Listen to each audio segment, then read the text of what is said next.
इसमें मोशन के बारे में पढ़ा जाता है। ये मोशन क्यों हुआ, मोशन की वजह से कौन सा इफेक्ट आया, मोशन अगर हुआ है तो किस लॉ के तहत हुआ, मोशन का कारण क्या था, मोशन की प्रकृति क्या थी, मोशन का माने इफेक्ट क्या था, मोशन के टाइप्स कितने होते हैं, किस उसका हिसाब किताब गणित लगाना है, किस स्पीड से हुआ, कितना स्पीड से हुआ, कितना दूरी में कितना दूर चल जाएगा, किस तरह के मोशन होते हैं, circulatory motion, one dimension motion, two dimension motion, rotatory motion, translatory motion, या फिर मोशन किसी अमाउंट के अंदर माने जो मैटर के अंदर में मोशन होता है। इन सब के मतलब जहां कहीं भी मोशन हो रहा है उन मोशंस के बारे में हम लोग को पढ़ना है। तो हम लोग एक चैप्टर यूनिट खोलते हैं फिजिक्स का, दैट इज मैकेनिक्स।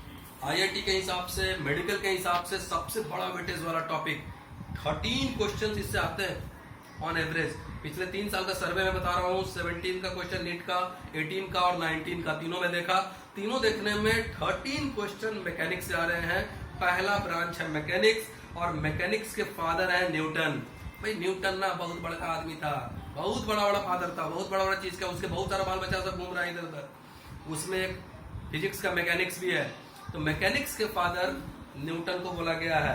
और न्यूटन कहाँ के थे आपको तो पता ही होगा, ब्रिटिश थे। अब आगे बात करते हैं, दूसरा सेक्शन होगा हीट एंड थर्मोडायनेमिक्स। यानी कि दूसरा सेक्शन में क्या होता है कि हम लोग हीट के बारे में पढ़ेंगे, हीट की वजह से कहाँ से एक्सपेंशन होता है, हीट क्या है, हीट से कौन कौन सी घटनाएं होती हैं, कंडक्शन क्या है, कन्वेक्शन क्या है, रेडिएशन क्या है, सॉलिड में हीट कैसे जाता है, लिक्विड में हीट कैसे जाता है, गैसेस में हीट कैसे जाता है, ये सब कुछ हम लोग पढ़ते हैं। और हीट एंड थर्मोडायनेमिक्स के फादर हैं आपके एनएलएस कार्नट, जिन्होंने कार्नट इंजन बनाया था। ये जो स्टीम इंजन जो आप लोग इंडस्ट्रियलाइजेशन में पढ़े हैं, 10th में तो आप लोग तो पढ़े ही नहीं, इस बार हट गया था। इंडस्ट्रियलाइजेशन में जो स्टीम इंजन जेम्स वाट बनाया है वो सिर्फ बनाए थे, सारा फंडा जो है ना, फंडा कार्नोट बना दिए थे। कार्नोट हीट का इस्तेमाल कर लिए थे कि हीट से कैसे इंजन बनेगा। तो उन्हीं कार्नोट को हीट का फादर बोला गया, हीट एंड थर्मोडायनेमिक्स का फादर बोला गया है एनएलएस कार्नोट। एनएलएस कार्नोट और वो फ्रेंच साइंटिस्ट हैं। अब आगे बात कर ले हम लोग, तीसरा जो ब्रांच होगा साउंड वेव एंड एकॉस्टिक्स, यानी साउंड कैसे ट्रैवल करता है।